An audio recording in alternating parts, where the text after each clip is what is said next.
WIOX is supported by Pika Moose Restaurant on State Route 28 in Big Indian, with farm-to-table cuisine Thursday through Monday, indoor dining at a safe distance from 4 to 9 p.m., and patio-heated outdoor dining on the moonlit deck.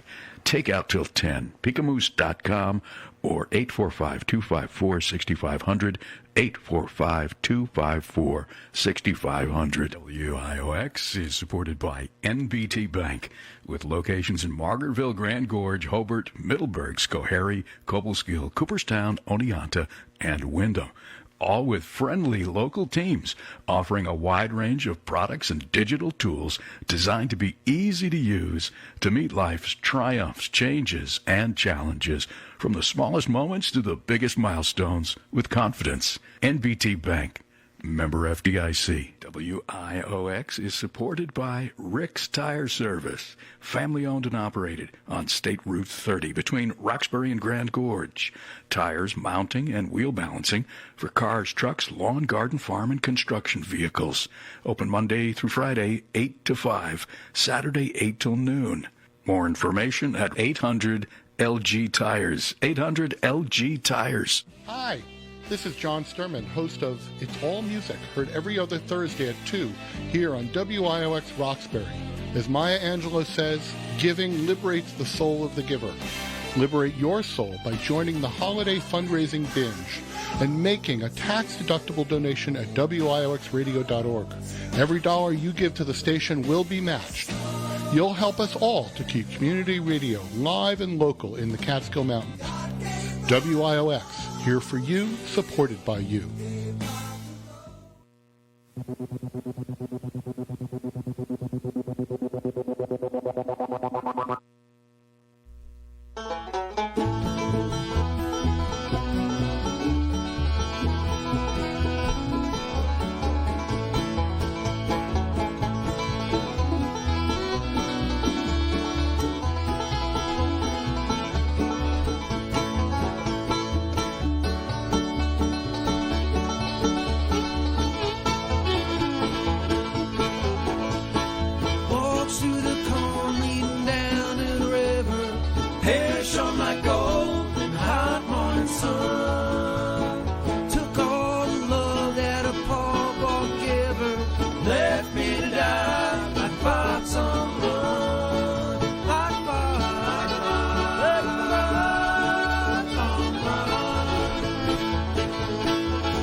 You are listening to WIOX Community Radio, live and local in the Catskill Mountains at 91.3 FM, and MTC Cable Channel 20, and everywhere at WIOXradio.org, where it's easy to donate if you like what you hear. You can also get WIOX on any smart device through the radio.fm app. This is From the Forest every Wednesday, 6 to 7 p.m. Talk about a different forest-related topic with Ryan and John. John, how's it going? Oh, things are good. How are you, Ryan? I'm all right. You know, it's a good day. Cutting trees, trying to enhance wildlife habitat. So opening up some oak and hickory trees, not bad. Yeah, we've been doing it for 2 days, and we'll probably be at it for another 2. Yeah. This week, and then all next week. That's right. Yeah, a lot of cutting. A lot of habitat made. Yeah, we'll cover, let's see, 13 acres by the end of next week, I hope. Cut a lot of white pine. A lot of big white pine. Yeah. Yeah, I wish I had a bigger saw and a bigger bar for those. Yeah, I know it.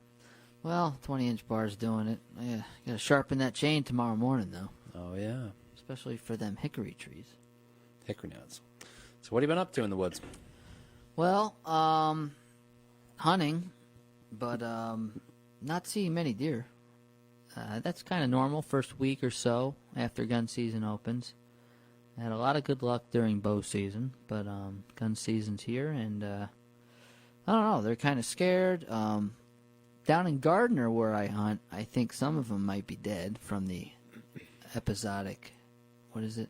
Man, I can't Hemorrhagic disease? Yeah. EHD. Yeah, EHD. Up here, I haven't heard of any deer dying from that. I guess it's once you get one freezing, the disease is killed. But so they did have some die off in the Walk Hill Valley and in the lower elevations. Yeah, I've heard a lot about it, but I don't know. We'll see. We'll see how this plays out in the next couple of years, I guess. Yeah. But the South gets it often. It's not uncommon. Southern states. Right. Yeah, it's just part of the deer herd. You know, they've kind of developed an immunity to it. So I went walking up in the mountains, took a romantic walk with the rifle. I did a lot of that. Romantic walks? Yeah. Well, I'm not in love with my rifle, but I do like it a lot. I don't know. This is your rifle. There are many like it, John, but that one's yours. That's true. Yeah. That's true. Ryan's creed. Many a man has fallen in love with his rifle. So, how was your romantic walk with your rifle? The romance is good. I had a spot in mind up in the mountains, and didn't see much sign on the way there. And when I got to my spot, there was a lot of buck sign. I went into the buck's bedroom. I was in the house where he sleeps, but I did not see him there. He must have been in the kitchen if you were in the bed. He was somewhere else, but he was there. There was fresh droppings, and his rub line was well established, and I could see where he's dropping off the mountain into probably to chase the does or the girls somewhere. Although I didn't see one doe. No. So he's living up in a very nice place, most remote area of the Catskills, I would say. What elevation were you at? I was at 2,900 to 2,700 feet. Yeah. Yeah. I hunted a lot. I was all over the place. I hunted a lot at 2,600 to 3,000. Hit 3,100 once. Well, actually, I hit 3,800 once going up and over a mountain. But I wasn't hunting. I was just heading to the other side. Damn, why'd you go up to the top? Did I you go around? I didn't want to go. I was coming back around to get to the front side. I was hunting the mountain back to front, not front to back. Yeah, all right. Because if I ended the day on the backside, it'd be a long walk home in the dark. Yeah. So I just spent the morning, skipped the morning hunt, and just hiked in. Yeah. And hunted my way out, and I hit the road at dark. Nice. So, anyway, I found something that interested me. I don't know how accurate my altimeter is. It's just based off of the GPS on my phone, which has a topographic map on it. That's probably accurate. Accurate enough. Yeah. At 2,734 feet, I found barbed wire. 3,000 what? 2,734 feet. Oh, yeah. Well, hey, Dr. Michael Kudish has, who's been on the show, wrote the book, A Catskill Forest, a History. Yep. He has, believe he said that the average maximum pasture in the Catskills is 2,700 feet. So I found it. I've hunted this mountain a lot, and I've never found sign of agriculture up there in the past. Oh, wow. And it was very... South side? This would be on the east side. Yeah, southeast side? Yeah, maybe. Yeah, I'd have to look at a map It won't again. be on the north side ever, that's for sure. Most likely. No, It's never on the definitely north not on side. the north side. Yeah. It would be the mostly east, maybe I guess a little bit southeast. But anyway, looking down into off of a point though, down in would be a big valley that definitely still has remnants of agriculture now. Wow. But like I said, it was just one small piece, and I stumbled upon it just because I saw a bump on a tree that just didn't look right. I said, you know what, that's familiar. It looks like something I see down in the valley, and it's a scar over from barbed wire. Yeah. That you normally find along a stone wall on trees. And I'm looking around, I can't find anything, and then finally I just scuffed the leaves a little bit, and there's a little bit of metal there, and I pulled out a piece of barbed wire about a foot long. There's got to be a foundation up there somewhere. Has to be. I don't know. I'd have to do more hunting and more finding, but you know what? We don't really hunt that spot that often, just because if you you did get a deer out there, would never be fun to get it off. So we really just start there and move out. So I came in from a different angle than I normally do and dropped it a little bit lower. Usually I come around the top of the hill more close to 3,000 feet. So I was a little lower starting than I normally would have. So yeah, I mean, maybe the foundation's at 2,500 feet, It a couple could be. hundred feet lower, but those oak and the mountain laurel that you've talked about probably has something to do maybe with that old farmstead. I found one oak up there. Yeah. One oak tree, and it's on a rock face where it's getting plenty of sunlight, and it's about 25 inches in diameter. Yeah, when I come over the mountain hiking on my hike, I go over 2,500, 2,600 feet. Is where this farm is. It's in the middle of nowhere. It's all maple, but there's a couple oak in there, and one of the oaks I always sit under before it's like the last thing I do before I go back to the truck on my trip, and I call it the big oak. And you can tell this oak was all out by itself in the pasture. And it's still there. It's huge. Yep. Just a huge, gigantic oak. Now, if there is a farm or a foundation up there, I just don't know where the access would be. It's got to be a road. I just don't know how they would get up it because it's on where I found this barbed wire was on a very narrow point. And both sides drop off it pretty quickly. Yeah. So I wonder if it was just a really big pasture coming, because the flat below it must be 2,400, 2,300 maybe before you get down off that point into another little valley bottom. Listen, man, I mean, I don't know how high Sugarloaf Mountain is. Not the Sugarloaf Mountain on the Devil's Path. The Sugarloaf Mountain above Rondout Reservoir. That's pretty high. It might be 3,000 feet. They cleared the entire top of that. Wow. There's plow equipment up on top. Holy The reason why I know that is because I used to paint line for New York State DEC back in 2000. And we were following the barbed wire most of the time because that's where the line was. But on top, it's completely cleared. I found plow equipment and everything, and, it's amazing. Yeah. No, it's amazing what people did. But, you looking at the trees, though, you'd have no idea there was agriculture there. That's been abandoned a long time. Yeah, mostly maple. Yeah, big sugar maple. Yeah. Yeah, it is amazing. And No then stone walls?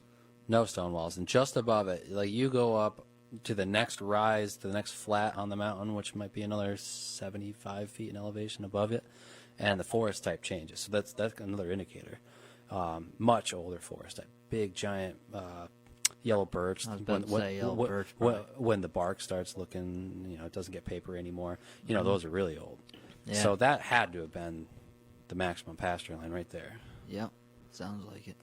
So anyway, I'd like to go back and explore. It sounds very similar to where I hunt. You start, and it makes sense, right? I mean, similar things were going on throughout the mountains. Yeah, and funny thing with the deer is, I mean, we know they're creatures of edge. That's the edge that they were using around the hill, the forest type edge. Yeah. That's where I found all the buck sign, all the scrapes, all the rubs was right at the edge of that really old birch forest where it transitions into that large sugar maple old pasture. It's pretty crazy to think about that, we were talking about this earlier on the way to work today, and you do things habitat-wise and it manipulates the deer's movements, but there's still things that there's places they go no matter what. Yeah. Like, and that's just passed on, I think, through generation, Yeah. There's a lot I mean, that edge you're talking about right. is long gone, and yet they're still doing it. They're still there. There's a lot of study now in wildlife about epigenetics, and that's the passing down of genetics through multiple generations of learning, I guess you could say. So, is it really genetics then at that point? It can't be, but there's a lot of study about that movement and really in disease and pathogens is where the study lies. But I don't know. There's theories about the way animals move and deer move, and based on how their grandfathers or great grandfathers moved. And yeah, I don't know. Hey, you know what? As much as the white-tailed deer is the most studied animal in North America and maybe the world, I could vouch there's still plenty we don't know. Absolutely. Absolutely. So, tonight's topic on From the Forest is the flying squirrel. Well, once in a while we just pick a random animal that's from the forest, obviously. And this one's the flying squirrel, one of my favorites. So, first time I'd known about flying squirrels. Okay, but then my friend and I were cutting down a sugar maple over a house. The house was endangering. Well, the house was not endangering. The maple was endangering the house, and needed to be removed. So my friend's up there cutting, and it's an old, gnarly sugar maple. You know, plenty of cavities in it. And he's on one side whittling away, and I'm on the ground, and I'm looking up. You know, watching everything safe and removing brush as it comes down. And I see a squirrel come out, a flying squirrel. And he just kind of goes up. He's on the other side, though, of my friend. He doesn't know it. I'm like, dude, there's a flying squirrel right by your hand. He's like, I can't. What are you talking about? It's on the other side? I'm like, yeah. Anyway, he can barely hear me because the saw's going and all this. Flying squirrel goes up maybe 10 feet, 15, and then glides, as they say, 50 yards or more across the road. This is in West Shokin, and lands in another old sugar maple. And at the very end, it takes its tail like an air damper and, you know, goes back up and just makes a nice landing. So I saw it, but, you know, you don't see it that well. Then another one, and another one, and another one. So now I'm really getting to see. I'm concentrating on their flight now more, you know what I mean? Instead of watching them go, like, I don't know. I see their whiskers. I see everything as they go through the air. I'm like, this is the coolest thing I've ever seen. I'm like, dude, there's another one. He's like, what are you talking about? I'm like, you're missing the show, man. There's these flying squirrels coming out. 8 or more came out. And to this day, I think it was one of the coolest things I've ever seen, wildlife experience. Did he ever see one? I don't think he ever saw one. Wow. No. Which just makes sense. I mean, you're up in the tree, you're concentrating on cutting, and not only that, he was thinking about his placement and where his line should be. And, you know, I was watching him too, but after 8 or so, I was like, all right, you know, this is crazy. That's awesome. Yeah, very pretty awesome. neat. Yeah, my first time seeing a flying squirrel, I must have been, I don't know, 12 or 14. And I got a hold of a hatchet or a small axe or something out of the garage, and I don't know, doing what boys do. I walked up on across the field, across the stream, up onto the mountainside on the property we owned, and just start whacking trees. Yeah. You know, what boys do. Right. No intention to cut anything down, just walking up to every single one I walked by and hit it with a hatchet. Right. And I guess it was a 2-foot axe, and I came to a snag. It was a dead standing tree, and I whacked that one, and out from the top of that snag, which was probably 30 feet tall, was a hole, and 2 flying squirrels flew out. And I didn't know what they were. I knew what flying squirrels were, but I had never seen one, and I actually at the time didn't even know that they were in the Catskills. Right. I didn't know it was a local animal, so I was in shock and awe, and I had to go find this out, and I called my cousin, I think, and he's a wildlife biologist now. He's been on this show, but he knows everything, and he told me there was a flying squirrel you saw. It's pretty neat. Yeah. The first time I saw him was at night. My former landlord had a spotlight on a hemlock tree. We'd watch him fly around. You could just see shadows. You couldn't really see him. It was neat. They have big eyes that glow at night. Well, they just did a study. I think it was University of Northland College in Wisconsin, and they found that flying squirrels fluoresce pink when an ultraviolet light is shown upon them. Oh yeah. And other squirrels, they don't do it, but for some reason they have no idea why this is. Their fur, you mean? I don't know. They say they fluoresce pink when they show an ultraviolet light on them. Huh. I know. I need more information, but I wonder if it's their eyes. No, that's something to do with their body. Their body. Yeah. Wow. As far as I understood it, and they don't know why or what the meaning of it is or evolutionary trait. But the flying squirrel, there's actually 2 types of flying squirrels in New York State. So which one you saw, who the hell knows? But there's a northern flying squirrel and the southern flying squirrel, and we have overlap I'm sure we have overlap in the Catskills for sure. Wow. But we'll get into that later on about, where the southern is mostly found and the northern. But there's 15 genera of flying squirrels in 2 subtribes. And there's tribe Pteromaini, and I'm not even going to attempt to say that. Subtribe Glycomyina. Man. Glaucomyina. Like glaucoma. It means something with your eyes? I guess. Gosh. But there's 3 species basically in North and Central America. And the 2 that we're going to talk about is Glaucomys cybrinus. That's northern flying squirrel. I'm just butchering the Latin in this. It's dead language, right? Then there's Glaucomys volans, which is southern flying squirrel. For the rest of the show, we're going to go by the common name. Okay, John? Yeah, definitely. And then there's another one, Oregonsis. I guess this is a new one they've actually found or whatever. Humboldt's flying squirrel, and that's, I think, out in the northwest. But if you're just tuning in, you're listening to From the Forest every Wednesday, 6 to 7 p.m. Tonight's topic is the flying squirrel.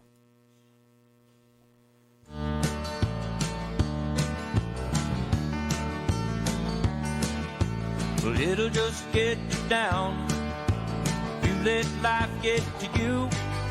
'Cause everybody said something, and none of it's true. Well, I just don't care when them times get hard, 'cause I got everything I need right out in my yard. Well, I love my truck, well, she's right outside. I ain't got much luck, but I sure got a ride. It don't matter who lived, it don't matter who lied. I got my truck right by my side.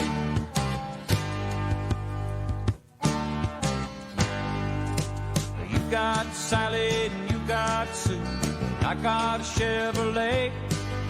She takes me home after work, don't ever miss a day. She don't care what I am, she don't care what I ain't. But she ain't no Jeep pickup haul, she just needs a couple coats of paint. I love my truck, it's right outside. I ain't got much love, but I sure got a ride. Don't matter who lived, don't matter who lied. I've got my truck right by my side. Yeah. She don't care if I don't work a lick. She'll start every time if the choke don't stick. I know that she will never doubt me, 'cause she never leaves home without me. See, I love my truck, it's right outside. I ain't got much luck, but I sure got a ride. It don't matter who lived, don't matter who lied. I've got my truck right by my side. I got my truck right by my side. Yeah, I've got my truck right by my side. All right. Choke on a truck. How about that? That's an old one. That's a very old one. That's Glenn Campbell, man. It's not a very Glenn Campbell-ish song. I've never heard that one. Yeah. From the Wichita Lineman to I Love My Truck. Just singing about his life. What else do you need? A truck, a gun. Some want a dog. I don't want a dog. Dogs are good. Dogs are good. Yeah. All right. Well, we're talking about the flying squirrel. And they don't actually fly. They glide. And they can glide from one tree to the next. And they use a patagium. It's a furry parachute-like membrane that stretches from its little wrist to its ankles. It is pretty neat, man. When you see these guys fly through the air and you see them hold the potassium tight, it's funny, I think. It looks like they have a cape. They do have a cape. It's a potassium. Right. Correct. And it's awesome. Do you want a potassium? Some humans do. Have you seen those guys flying around, gliding? Have you seen this? Yeah, I have. When they jump off of mountains and they're just... People are dying, but some people, most people, well, a lot of people aren't. But I guess it's the most dangerous sport right now. I can see why. I watched it. I went down the YouTube rabbit hole one night and watched this. I couldn't stop. Do they have a parachute? No, they have a gliding thing. The potassium. It's kind of like a potassium. Yeah. It's insane. It's a suit. No thanks. I'm good. Yeah, no, it's crazy, man. It's crazy. So they have a potassium. It goes from their wrist to their ankles, and the tail provides stability, right? Pretty similar. They're other than that, they're very similar to other tree squirrels, except for they're smaller, and they have longer limb bones, right? So they can stretch out their legs and arms and whatnot. Okay. But their hands and feet are smaller than like a gray squirrel or a red squirrel. These longer limbs are used to steer in flight, which is awesome. That's how they steer, man. They use their little hands and feet and steer away, and then the tail is just used to slow them down as an air brake. Uh-huh. And to provide stability, which is cool. Yeah, well, if you've never seen one, it's pretty cool. Like Ryan described in the beginning. It's something that you'll just be in awe. But, a lot of people, they're a nuisance for. Nuisance? Yeah. Oh, yeah. I was reading about this. I guess people's attics are full of flying squirrels. Yeah. I almost wonder if that's what I've been hearing. No, I've never seen them. They're very loud, very loud. I've got arguably the nicest chicken coop ceiling in the Catskills because of a flying squirrel. It's knotty tongue and groove pine.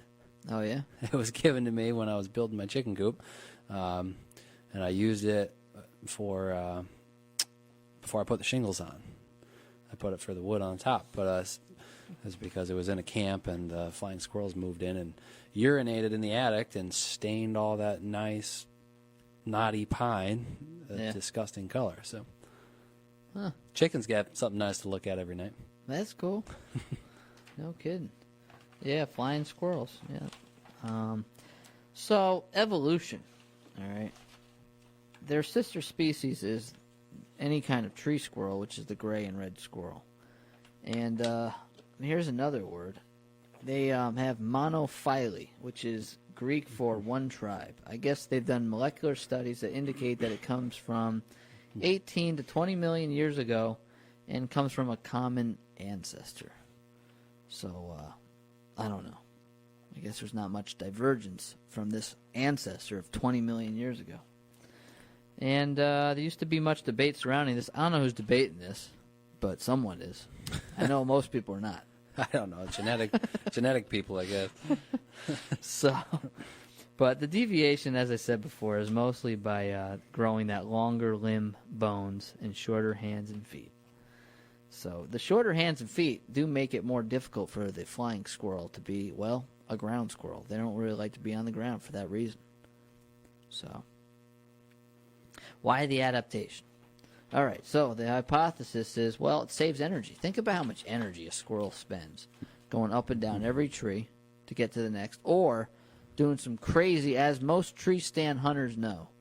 You watch these guys make some acrobatic moves, and it's not always graceful. No, I've seen some fall and catch themselves on the next branch going down. Yeah, absolutely. I've seen squirrels drop out of trees while on consultations with the Catskill Forest Association. Yeah? Yeah. I've never seen one fall out of a tree. Oh, yeah, I've seen it. Yep, it's pretty crazy. Just bouncing. I forgot about that until just now. Yeah. Yeah, this one I think was a little hurt, but I've been seeing some fat squirrels this year, by the way. Well, they got a lot of food in the woods. A lot of acorns. Maybe from last year. The acorns, I don't see that many acorns this year. Well, you are? One spot I hunt, there was a crop, so I guess maybe I'm jaded by that. But yeah, walking in, it's like walking on marbles. Yeah, some fatties out there. So, the other thing is, less climbing up and down. They can cover a larger area of the forest which means they can get to more food sources and escape predation. They're mostly nocturnal, so I don't know what the hell's going to get them. Maybe an owl. Yeah, definitely owls. Yeah, an owl, but geez, good luck, owl. I mean, he's got to be pretty crafty to do that. I think they are. I think they're very crafty. Damn. I don't know. I mean, if you saw a flying squirrel glide like I did, John, I don't know. I guess they could intercept him. Yeah, that's what I mean. Man, that'd be crazy to see. Plus, I mean, owls are quite silent. Yeah. Coming from nowhere. Yeah. I didn't know this. I just assume they are always in hollow logs, but I guess they do build their nests. As I said before, they're nocturnal and omnivorous. Well, I didn't talk about the omnivorous, but they eat mostly fruit, seeds, buds, flowers, and insects. So if you feel like your bird feeder's getting raided and you don't know what it is, hey, it could be at night from flying squirrel. Uh-huh. And we can't stop flying squirrels. Now, CFA, Catskill Forest Association, puts up bird feeders that we can say keeps away gray squirrels and red squirrels. But all bets are off for flying squirrels. Yeah, if something can glide in there, then yeah, you're forget it, man. Forget it. So, if they're doing that, who knows?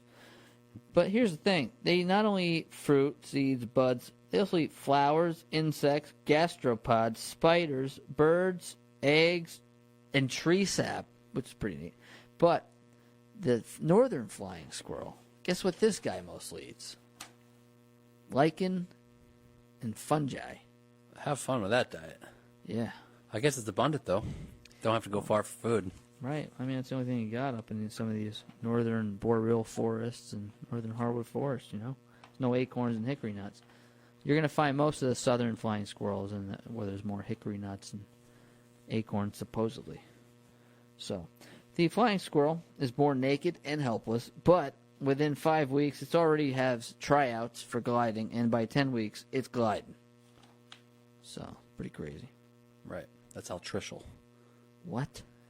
Naked and helpless. Altricial. Amazing. That's a good one, man. You had to dig deep for that one. You know what the opposite is? You're born ready to go? I didn't know what a trishul was. No, I don't. Precocial. Wow. Amazing. Uh-huh. So deer are patricial. Precocial. Precocial. Sorry. Yeah. They're walking in minutes or hours, right? Yeah. Yep. Huh. And humans are definitely Altricial. yeah. For no doubt. years. Years. Many Some years. into the 30s. 30s, 40s. You know, who knows? So, the glide. Yeah, let's talk about the glide. If you're just tuning in, we're talking about flying squirrels and from the forest. So, the glide can be anywhere up to 300 feet. That's pretty far, man. 100 yards? That's the record that they know of. 300 feet. So 300 feet is long. It's almost 1/10 of a mile. now Was it 500 feet? I want to know how they did this. They must have taken a squirrel and pushed it out of a tree. I don't know. People study all sorts of things that I'm surprised they. I mean, they it's do. not like you're just going to casually observe that. That was a pre-planned study. Like let's see how far we can get this squirrel to go. I don't know. I mean, people study frogs and stuff, and they have what, antifreeze in them, so they don't freeze during the winter. I mean, someone studied it. I'm sure someone studied in flying squirrels. Someone out there. Well, I'm sure there are. I'm just saying. I think that person tested the squirrel. I think he pushed it to his limits. I don't think they just casually observe a flying squirrel fly that far. Probably not. Yeah. I guess. I mean, if you see where it started from, and you can just see what tree it went to, you know. That's true. But who's to say what the longest is? I mean, sure, might be one out there that's more than 300 feet. So it's like I said before. Oh no, I didn't say this before. So we said that it steers using its its legs and its feet, right, or whatever. But it has this small cartilaginous wrist bones, which I guess no other gliding species has. So it's specific to the flying squirrel, some kind of cartilage within its legs and arms that make it even better at gliding, I guess, than other ones. By the way, there's other gliding species. So if you're wondering what they are, there's a gliding possum that lives in, like, Australia. Wow. Yeah, there's a flying lemur, or lemur? Lemur. Jesus Christ. Southeast Asia. There's a scaly-tailed squirrel that lives in Central Africa. And as I said before, a possum species in Australia. Yeah. But they don't have this cartilaginous material in their legs, I guess. So, I don't know. So there you go, John. Did you know there was a gliding possum? I mean, I'm imagining it, but it can't be what's in my mind. I have to look at the picture now. Possum's already a weird creature. We talked about the possum, 2 weeks ago? Yeah. Yeah. It's a strange one. If you're just tuning in, you're listening to From the Forest every Wednesday, 6 to 7 p.m. Talk about a different forest-related topic with Ryan and John. Tonight's topic is the flying squirrel.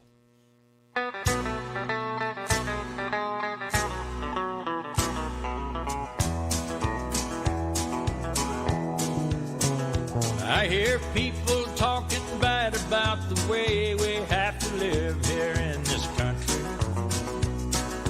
Harping on the wars we fight and griping about the way things ought to be. And I don't mind them switching sides and standing up for things they believe in. When they're running down my country, man, they're walking on the fighting side of me. Yeah, walking on the fighting side of me. Running down the way of life, I'm fighting and fought and died to keep. If you don't love it, leave it. Let this song I'm singing be a warning. You running down my country, man, you walking on the fighting side of me.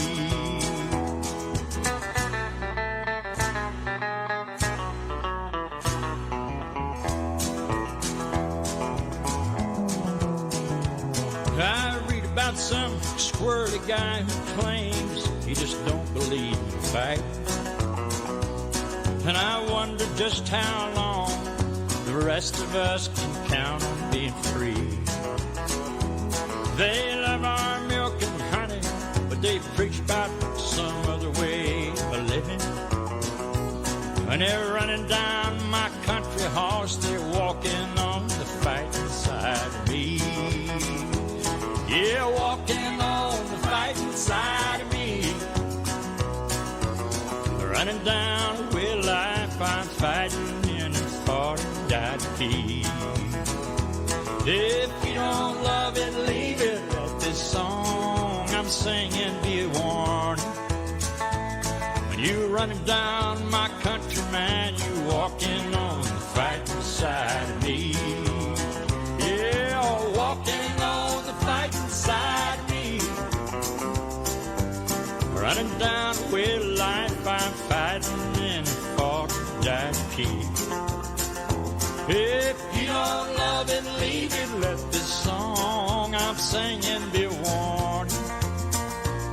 When you running down my country, man, you walking on the fighting side of me.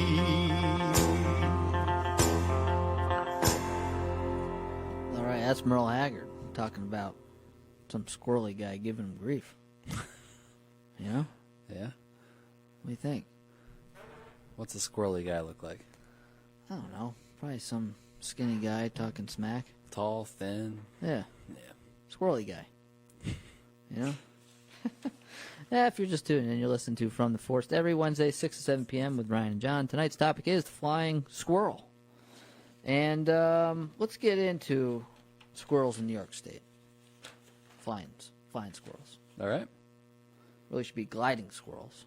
Sounds pretty good, too. More descriptive. More descriptive, yes. Home to two species, the southern and the northern. Southerns are mostly found south of the Mohawk Valley, but there is overlap. Plenty of it. Southern, like I was looking at a map, and New Hampshire, for example, you're going to find them near the coast, but in the whites and north of that, you're going to find the northern flying squirrel. And they basically said, wherever you find hickory nuts and acorns, oak trees, you're going to find more southern, or where there's been recent clearing and then it grows back to hardwoods, you're going to find more southern flying squirrels. Okay. And then once you get into hemlocks and more conifer trees, you're going to find more northerns. And that's because these northerns, remember we used to make fun of people like there's that old, I don't know if it's a myth or not, they used to call people that Adirondack meant bark eaters. No, You never heard that myth? I don't know if it's true or not.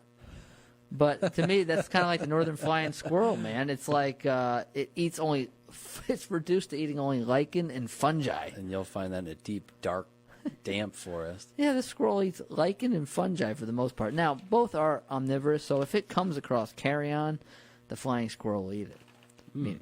But, yeah, lichen and fungi is what the northerns are feeding upon. Poor guys. I mean, there can't be a lot of nutrient value. They must eat a lot. I guess.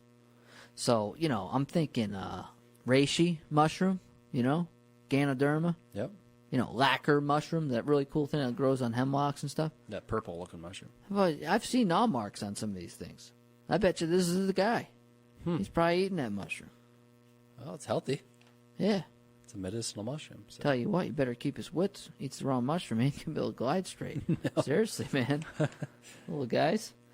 So, the southern flying squirrel is also known as a pocket pet down south. Some southerners have actually created domestic pet from this guy. I've heard that. Very, very friendly squirrel. Must be soft. Probably. I would think. Yeah. This is the most nocturnal squirrel there is the southern flying squirrel. And as I said before, seems to be where there's hardwoods, hickory nuts, acorns, cleared areas reverting to hardwoods. It will store some nuts, apparently, toward the end of the season in its nest. Do they cache food like other squirrels throughout the forest?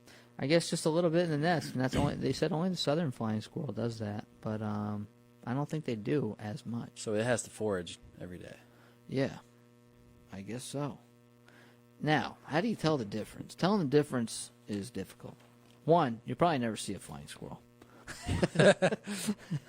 But if you do, the southern is mouse-like gray color. And basically the way you do it is you look at their belly, and if it's white from tip to tip, meaning from their little hands to their feet, it's probably a southern flying squirrel. The northern flying squirrel is white, but toward the hair is white, but towards the skin, the hair is like a gray or lead color.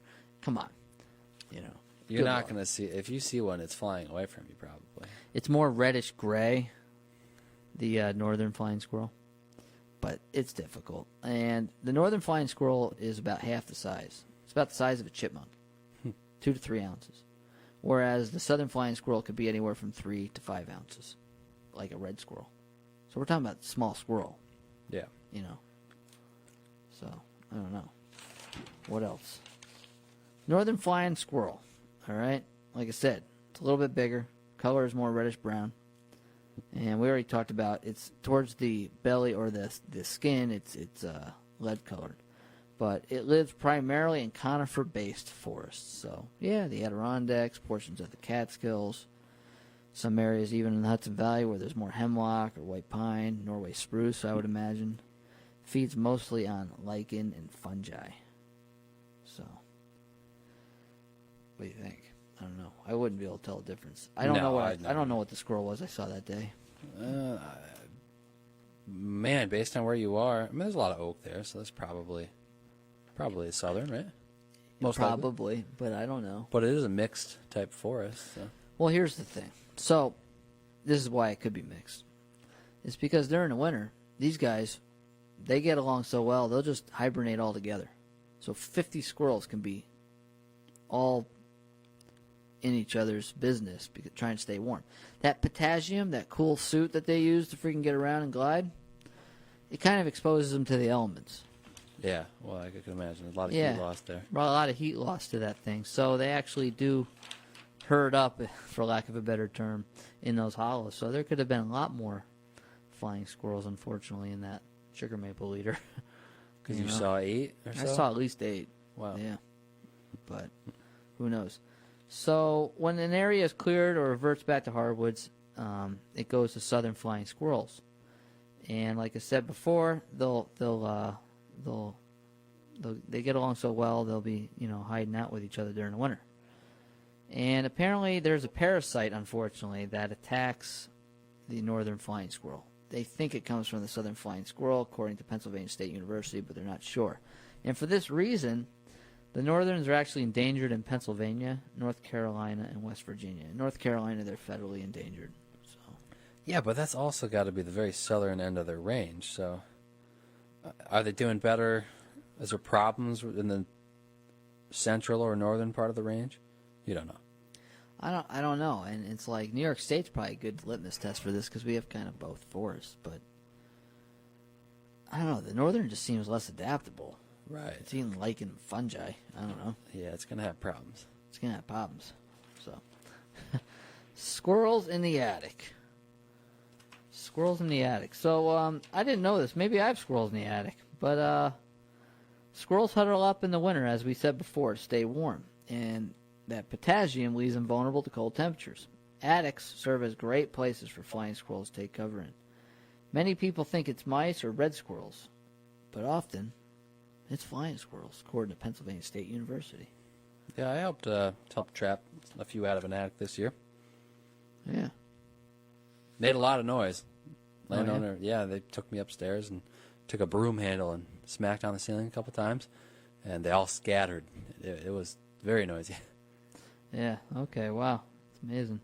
People don't notice them since they're nocturnal, so I don't know. Right. Well, why would you? I don't know. This one's looking in the room at you. Yeah. If you're just tuning in, you're listening to From the Forest every Wednesday, 6 to 7 p.m. And tonight we've been talking about the flying squirrel.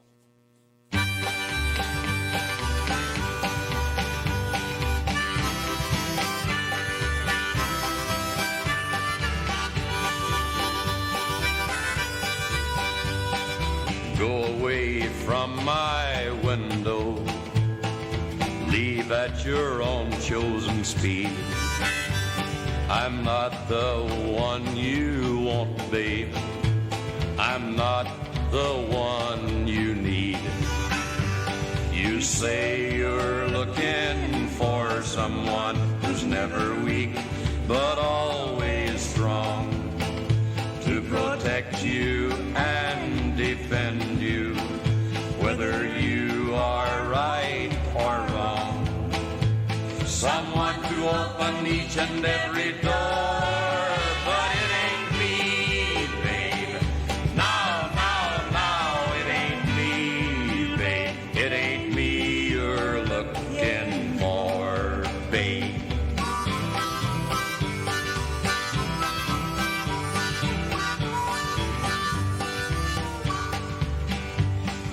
Lightly from the ledge, babe. Go lightly on the ground. I'm not the one you want, babe. I'll only let you down. You say you're looking for someone who'll promise never to part. Someone to close his eyes for you, someone to close his heart, someone to die for you and more, but it ain't me, babe. No, it ain't me, babe. It ain't me you're looking for, babe.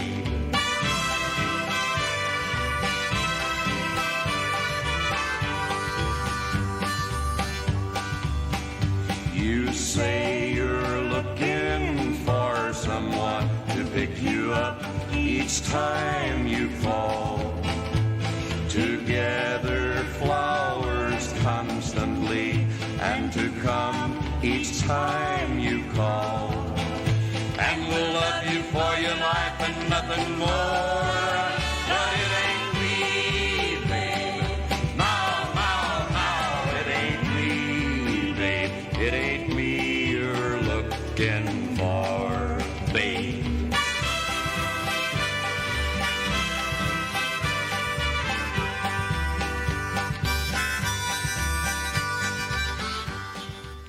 All right, Johnny Cash and June Carter. I like that version better than Bob Dylan. It's good. Yeah, it's good. You know? I have that CD in in the garage. In the garage? I turn on the tunes in the garage. That's the first song that comes on right there. That song? That song. It's in the garage. It's in my garage. That's strange, John. Why? I don't know. Yeah. So, all right, so I got to tell a story. All right. All right, we're done with Flying Squirrels? Yeah, we're done with Flying Squirrels. That's all we got? All right, so I got to tell a story. I think I found the silliest buck in the woods, or dumbest, or... Oh, yeah. So we're hunting, right? Right? No, I'm just... Yeah. No, I'm listening. Making sure, all right? So we're hunting. There's 4 of us. Who's we? Hunting club? Yeah. But I'm trying to come around this point and maybe push a deer specifically to my wife, right? She's on the other side of this point. We have radios, so we can communicate. Yeah. And I'm coming around right exactly where I expect to find deer. Stands up this deer. It's a 4-point buck, so it's not legal to shoot in this part of the Catskill Mountains. Yeah. So I got on the radio. I said, I got a buck. It's not legal. Just warning everybody. You know, Right. like Don't shoot. Don't want to. Just want to put that out there. Right. So it's on everybody's mind to pay attention. Anyway, so I just figured it stood up. It's gonna run like most deer do. I mean, that was the whole point. And it doesn't. It just looks at me. It's like 40, 50 yards, and then it goes back to feeding. I'm like, and the wind, most importantly, is at my back. Sometimes you jump a deer, and if the wind's in your face and the deer can't smell you, sometimes it doesn't really know what you are. Right. But this deer could see me, and it could definitely smell me. Yeah. And it just went back to feeding. I'm like, what are you doing, buddy? This is deer season. You gotta run. Yeah.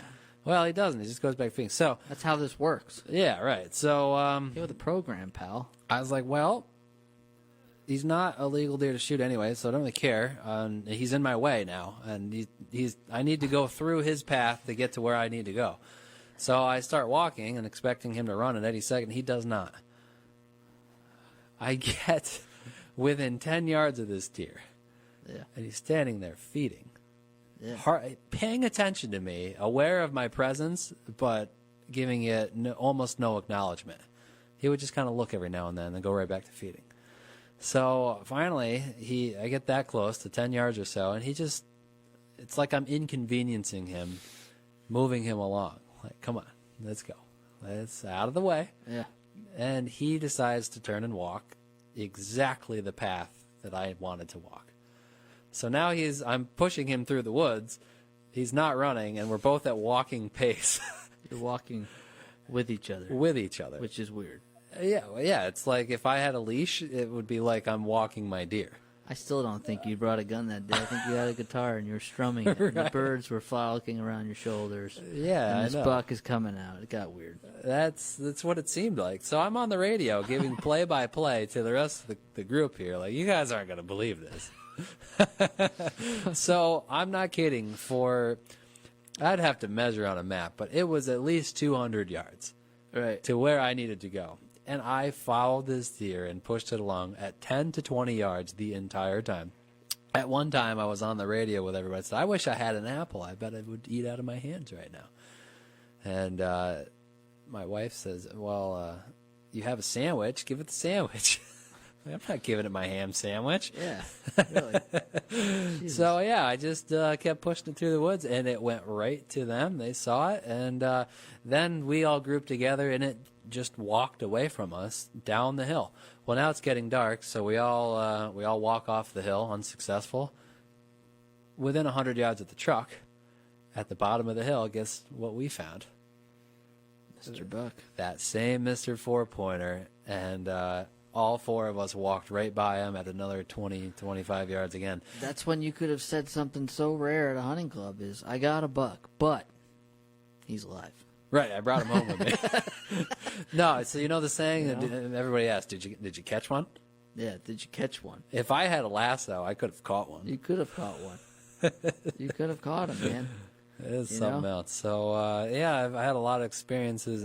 We talk about it That's a lot. crazy. But that's one of the reasons why we hunt. It's not to go, kill a deer every time. It's to experience things you never normally would. Yeah. So why is it so tame? I don't know. It could have been raised as a fawn, or someone feeds it at a bird feeder every night and pets it. I have no idea. But I don't know. That's strange. Unfortunately for that deer, though, it'll likely be legal next year, and so this is a reason not to feed deer and tame wildlife, because next year it's unfortunate for the deer, but it's probably going to get shot because of that, because it doesn't have an instinct to run from humans. Yeah, it's pretty strange. Someone's probably feeding it, I would imagine. I'm sure. It was within 500 yards of houses of a little development area, so I think someone on that road was probably feeding it. And that's the direction it was moving to in the evening, so it was heading that way. Could have followed it home if I wanted to. Well, there's always next year, John. No? I don't know. I should have a marking on it or something so I know. It's like, I don't know. I kind of feel bad, but next time I see it, though, I mean, if it's a legal buck, I'm not going to give it the opportunity. It's like, there it is. I'm going to take it now. That's what I'm saying. It's always next year. I'll just never know. You know? It'll be the next big one, maybe. Some would say that's immoral, John. But what I'm saying is I won't know. I won't give it the time to find out if it was the tame deer or not. Some would say that that's not sporting. Some would say. Again, I don't know. All right, that's all the time we have from the forest, and see you next week. If you missed it, it was Flying Squirrels. So try to go see one right now. They're out. Right now.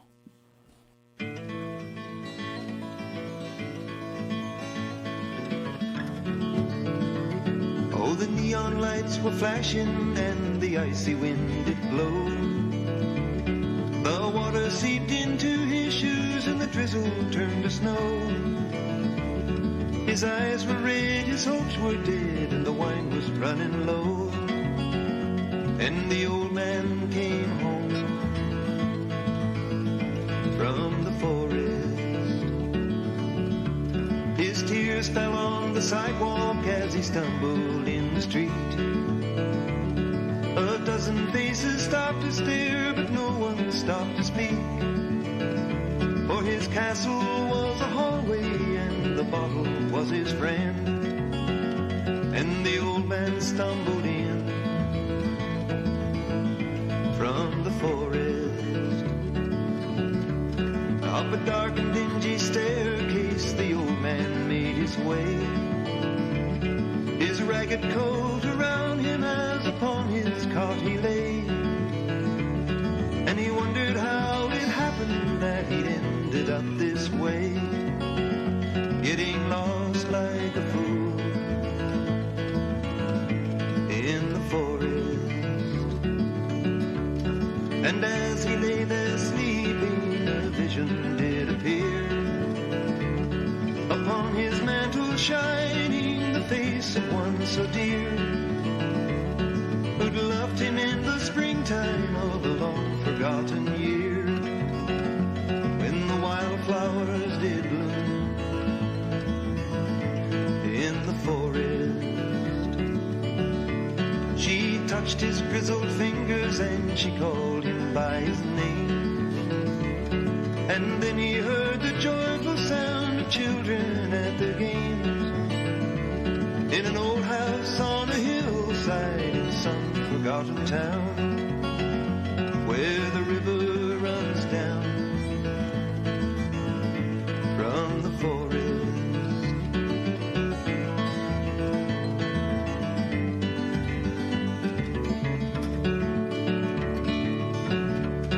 With a mighty roar, the big jet soared